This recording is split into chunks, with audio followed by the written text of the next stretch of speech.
Keping Aceh Nyonanggong merdeka, cukup bebas batang hukum tan lena.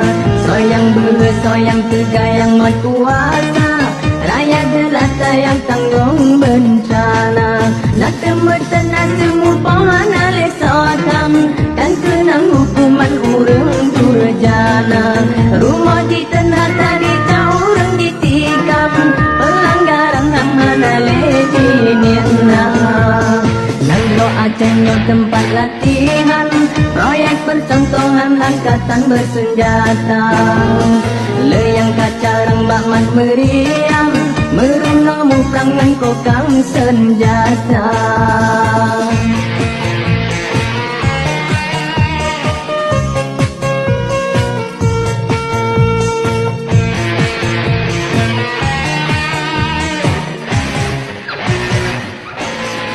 Tragedi di tati coba bayangkan, golong kejadian dia terung donya.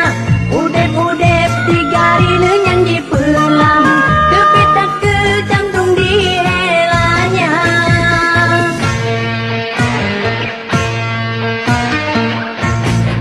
Tragedi ganda tekan di alunireng, sang-sang kubede balik di main serang.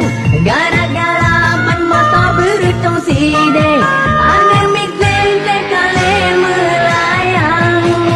Subit Aceh Nyonanggong merdeka, cukup bebas batang hukum terlena. Soyang behe soyang tegayang mat kuasa, rakyat jelata yang tanggung bencana. Nak temu tenang semua pohon ale sotam, dan kenang hukuman urang durjana. Rumah di tanah tadi orang ditikam, pelanggaran HAM ale dinirna. Keping Aceh Nyonanggong merdeka, cukup bebas batang hukum terlena. Soyang behe soyang tegayang mat kuasa, rakyat jelata yang tanggung bencana.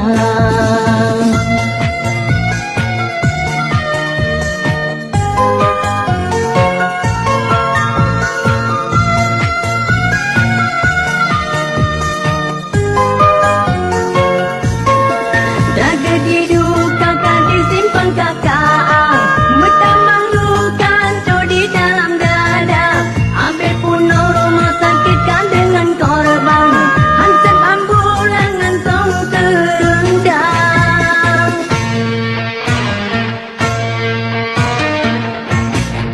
Tragedi betulan catatan sejarah, tempat roda raksi ulama. Santri dipedang di dalam komplek daya, sare ditembak kenang senjata. Hukum di Aceh bebas rimba, yang mat kuasa laga serigala.